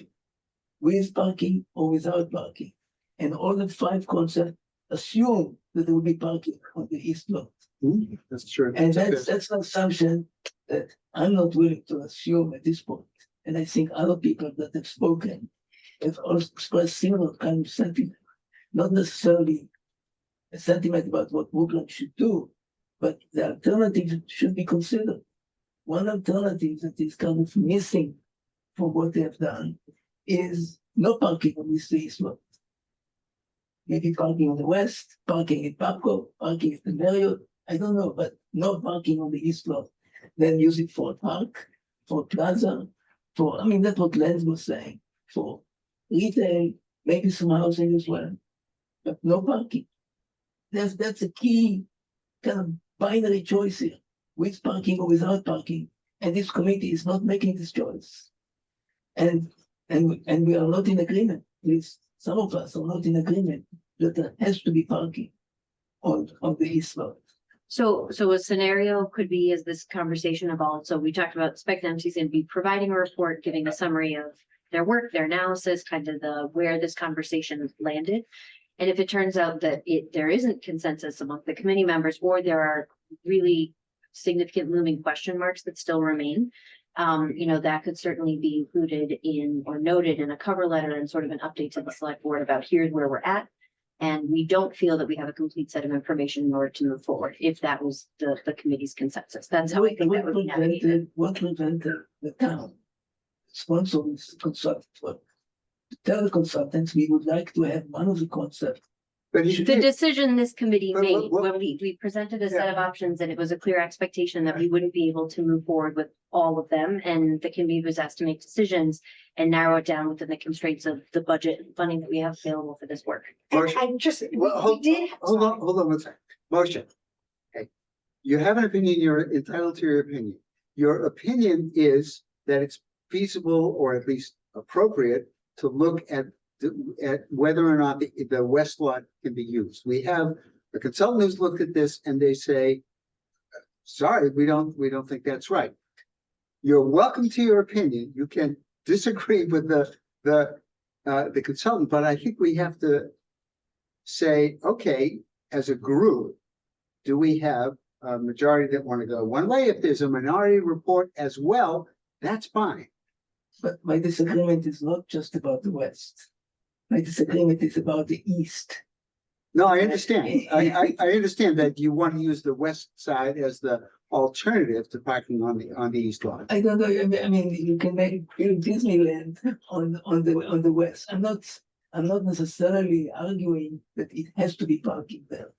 I'm saying. Well, what are you arguing? I'm arguing that the east should have no parking.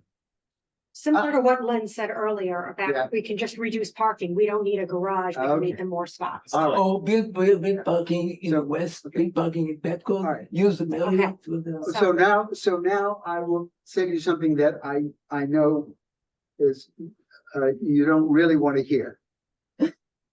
But if anything at all is going to happen in the east and west lots of Center Street, it will not happen unless there is a substantial amount of parking preserved there one way or another.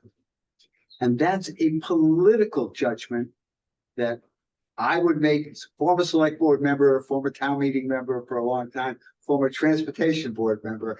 I can tell you that touching the Center Street lot is kind of like touching the third rail of the New York subway. I mean, Right. the question is, But- I agree about the parking. If you don't want to drastically reduce the parking rate in Coolidge Corner.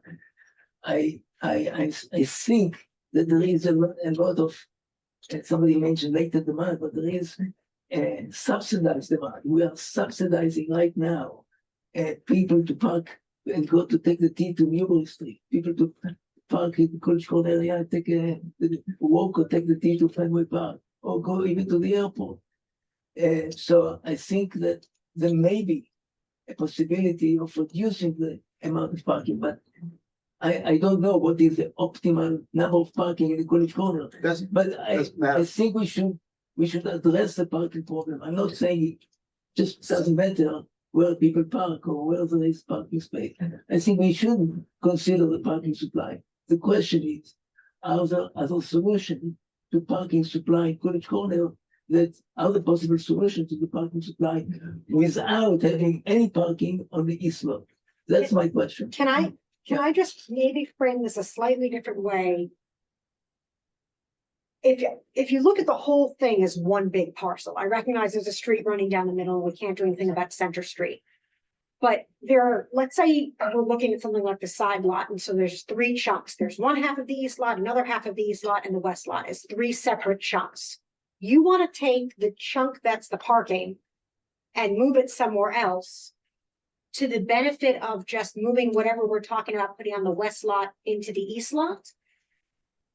I'm sorry. So let's say that a garage on the west lot were feasible. That could have the same number of spots as what we were talking about in the side lot or the colony. Let's just say. I'm not saying it has to be the same number. Okay, but I think. I'm just saying use it for parking. Okay, I think Mike has already explained the political reality, which is that if between these 2 lots, you don't have 200 spots.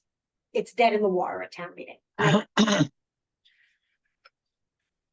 If all you're talking about is taking however many spots, doesn't have to be the 300 to 330, but let's say it's only 200 spots in a smaller garage for the side lot or the colonnade, and instead moving it to the west lot in exchange for taking whatever we want to put in the west lot and moving it to the east lot, what do we gain from that as a community? What I think what you're saying is that you gain is that you have a contiguous area on the east lot where people can do all of the new cool things that you want. We can have a No, park. yeah, Yeah, no, small Can park. I just finish my thought Sure. first? But I think what we lose is a perceived convenience of that same parking that would otherwise be a draw for the businesses and for the foot traffic in Coolidge Corner, the people who are coming from farther away.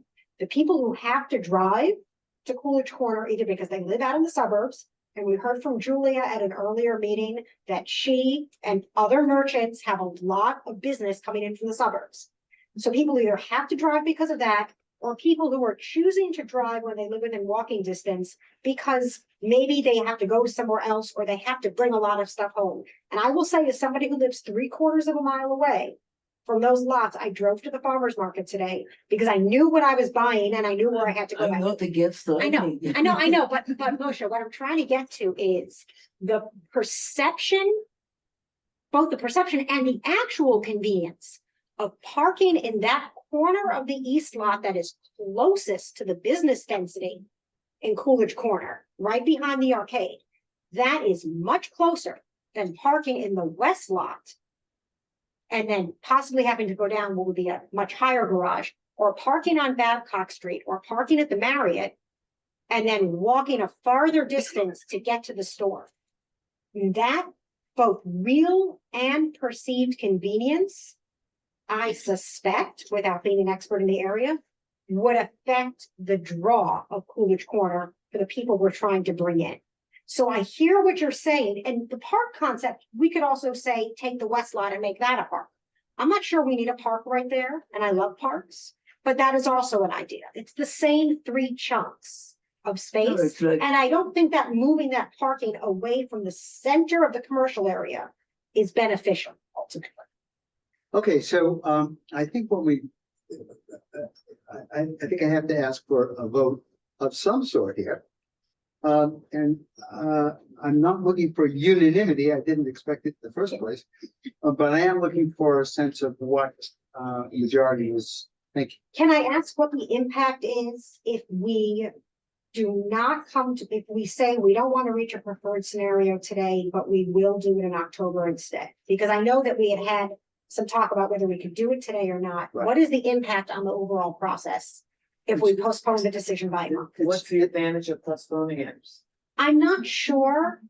I know that we have 3 committee members who aren't here right now. Len and mine both had to leave early. Julia had a conflict that she couldn't fix, and Julia is the person here as a representative of the merchants. So I'm just mindful of that. I know we have a quorum, and that's how committees work.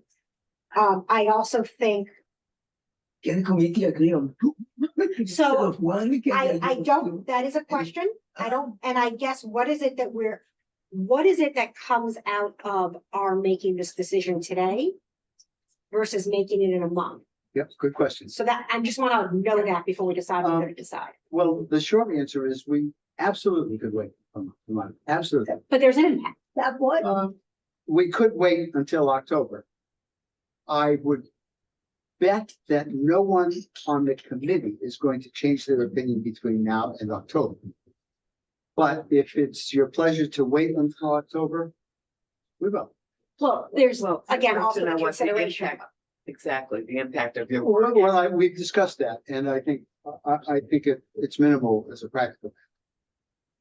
I think it is minimal in terms of the report that we will be producing for December. Waiting is minimal. I think if Chair, you'll allow me to describe some of the benefits of voting tonight. I think it's more about what this committee may need to accomplish after our report is done. And giving yourselves more time to think about getting through this moment where everyone gets to exhale after you voted.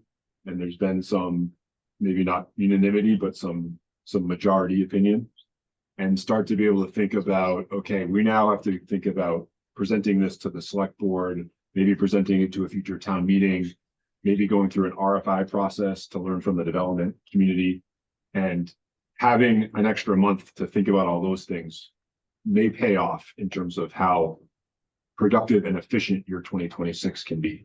Okay. For the limited benefit of waiting. You're talking about having an extra month after we vote, not before we vote. Correct. Okay. Having an extra month, So having every day you can get between now and the end of the year, knowing that you've made up your mind on the choice and you can focus on all the things that follow from that. Okay. But I agree with Mike. I don't think anything that we're going to learn from Stantec's review in the next month is likely to change people's minds on the preferred outcome. We are expecting that they are going to show that the parking can work, given the demand and the traffic impacts. We're expecting under all of the options, maybe with the exception of the underground, to be pretty limited. So they're looking at all options, not waiting for a decision from us to move forward. Correct. They're gonna move forward starting So- tomorrow, no matter what happens for the rest of. Will tonight.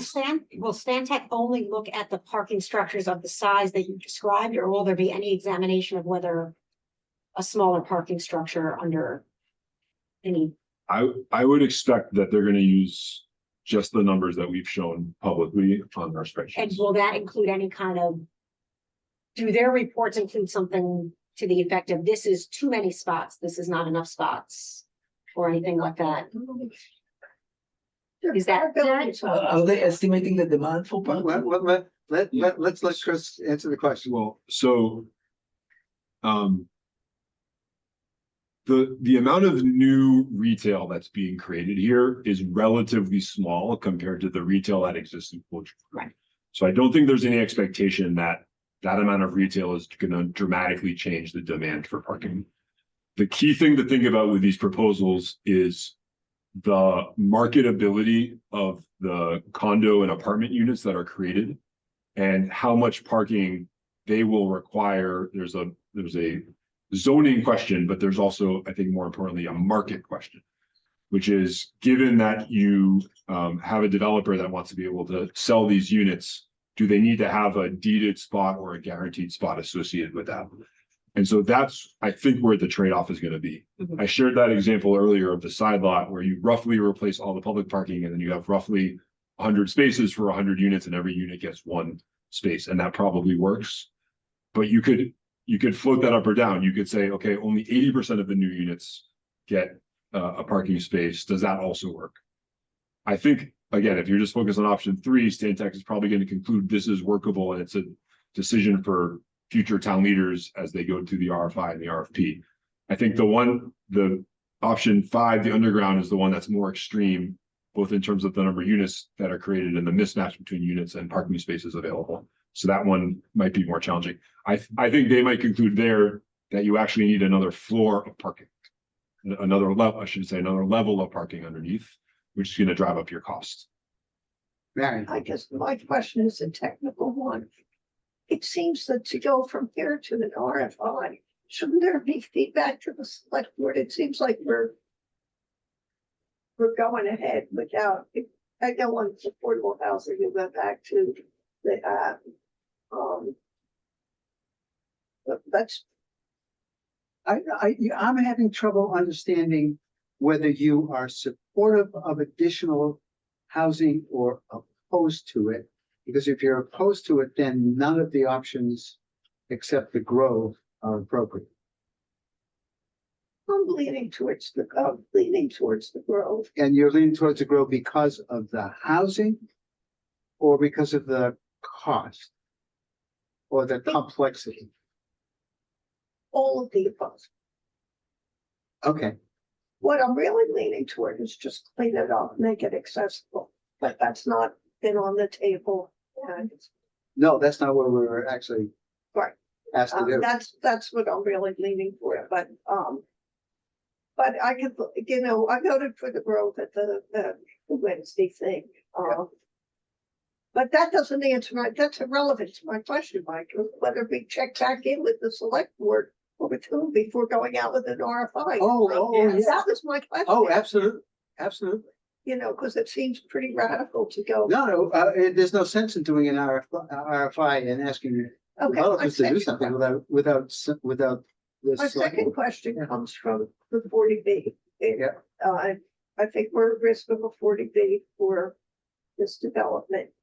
And how do we assure? Do you think that the average median income on which the housing percentage of affordability is available, will 100 units will affect it?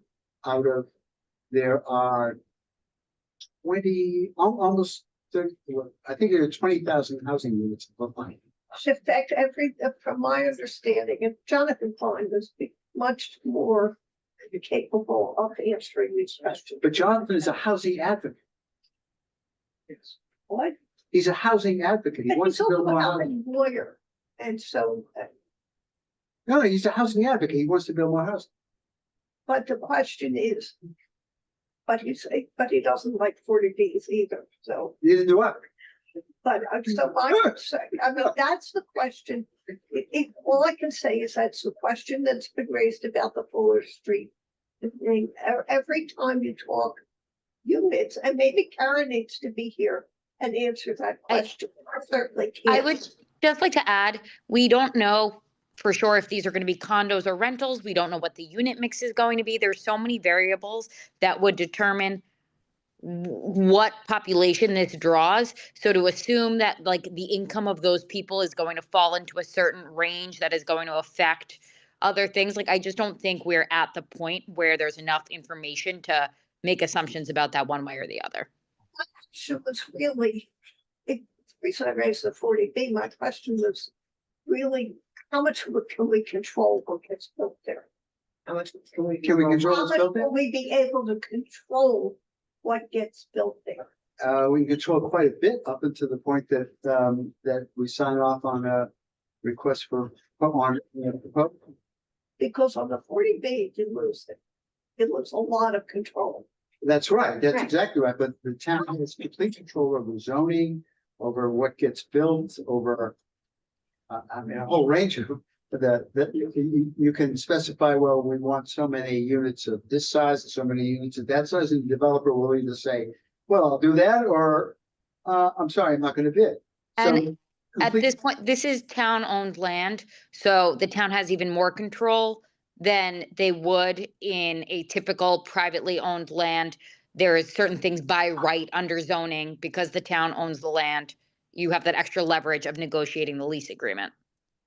That was my question. We're dealing with this in another community in central Massachusetts, and we would expect that you would literally write into the 99-year lease that the developer would not apply for 40B for this property, and that if they did, that essentially the property would revert back to the town, and the town would regain control, and that would be a totally reasonable provision. All right, let's save that one. So, again, my question is, shall we have a vote? And I think I'm going to take a vote on, ask for a vote anyway. Let's see what happens.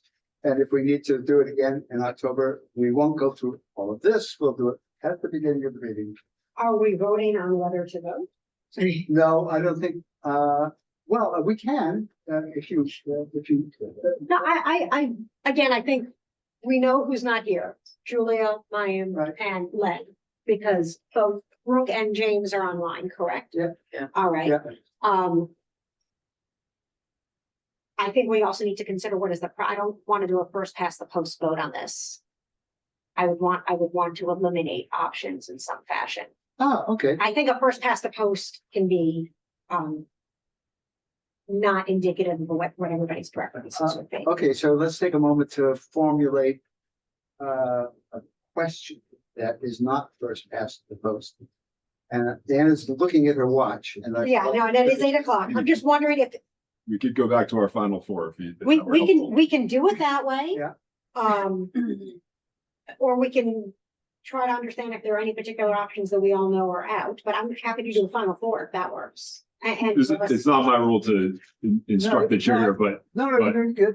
I'm Sean, looking for help here. if you're concerned about the outcome, it's also entirely valid to do the straw poll around the room and just ask people how they're gonna vote before you actually take the vote. All right. It's a well, totally legal yeah. process. Just in terms of your concern, have we had a meeting when everybody was here? I mean, we don't know who's not gonna be here next month. Yeah, that's right. I don't know that we have. Yeah. I think my largest concern is about Julia. Right, Because she's supposed to be the voice of the merchants. right. And I would hate Well, to think that whatever we do, they come back and yell at us later. Well, Well, I We mean, have- that we have- letter from, I mean, I Yeah. think We we know have- what the merchants. yeah, we have a like. very strong And endorsement. that is the hard part. Yeah. Oh, yeah, Did people talk to the merchants across the street, across which street? across Hartford Street? Well, the Coolidge Corner Merchants Association wrote a very strong endorsement and I'm assuming that that the endorsement is based on some discussion with all of the merchants. They wrote an endorsement of what specifically? Of, the, you want to, Endorsed it. do you want to read David's letter or does that make any sense? Did he, it was just very, Or did did he? he recommend, I don't know if he recommended a He specific. I didn't- don't think he Yeah, recommended. didn't recommend an option. But he supported the fact That that process. All of the Yes. options contain ample parking. ample Yeah. parking. That's what he was praising. All right, so, let's, do a process of elimination, Well, Chris suggested we could It's up do to you. it. I'm just hearing Well, on a okay, then- reluctance all to right, put it all on the table all and maybe the vote All right. is so. unclear, but you could ask people. Yeah, okay, so I'm gonna read, How they're leaning. I'm gonna read from the list of members just in reverse alphabetical order, because my name ends in S and I was always irritated when I came to class in school. The question is, would you like to vote this evening? Elaine, I am open to voting this evening. Gary, Yes. Ann, Yes. Jim, Yes, Marion? Yeah. Brooke, Yes. Moshe, What are we voting about? What do you whether, wanna vote? whether you want to vote. About what? To vote to identify For the an preferred option. conceptual scenario. Oh, never. Okay. Mine's not Please be here. honest. Julia's not here. Shauna, Sure, you'd like to vote? Okay, well, so would I. okay. All right. I think the next thing is to say, is there a preferred option that anyone will vote for other than option 3? Because that gets us right to the heart of the matter of first past the post. So you want to present it? Yeah. I can say that I plan to vote for option 1. Okay, There's.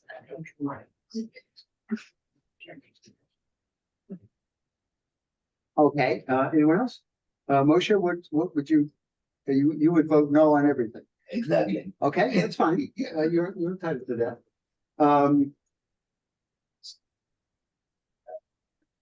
Anyone else want to say that? Is there anyone? Yeah, go ahead.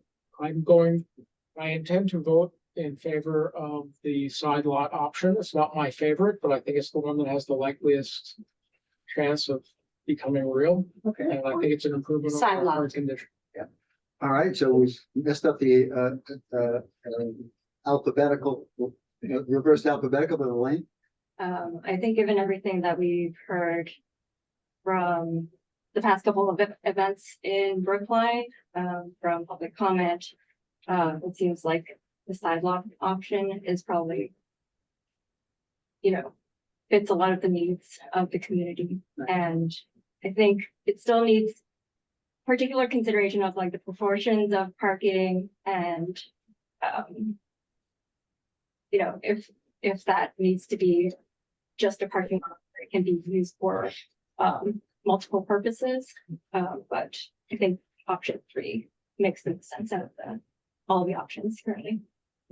And The side lots, and one of the things that, we haven't talked about, but we need to think about in whichever one we do, is the phasing.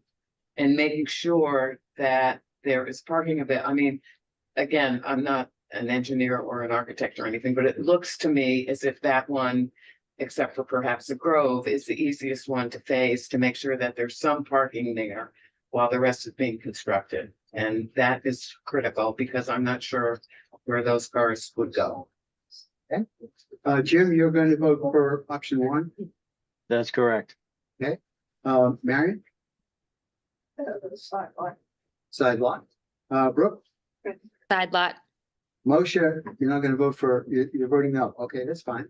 We don't have Julia. No parking on East Lot. Okay, you have an opportunity to present a minority report. I'm serious. Because you have some, it's a really interesting question that you're asking. Sean, Side lot. okay, and the chair will vote for a side lot. Okay, well, so shall we make a motion and get this wrapped up so that we can? Are we moving to adjourn or are we moving to have an official vote? No, we need to have an official vote. I move that we adopt the side lot as our proposal. Okay. Second. All right. So this time we're gonna go the opposite. Shauna, are you in favor? So a yes vote is in favor of recommending the side lot as the chosen. as the Which preferred is option. number, Can we actually Option put the 3. image up so everybody is completely Yeah. certain of what they're voting for? Yeah, yes. there we go. This option, This, with Yeah, the. This is option 3, the side lot. Okay, okay, so the side lot has been moved and seconded. A yes vote is in favor of moving forward, proposing the side lot. A no vote is opposing the motion. Sean, yes. okay? Motion, No. Brooke, Yes.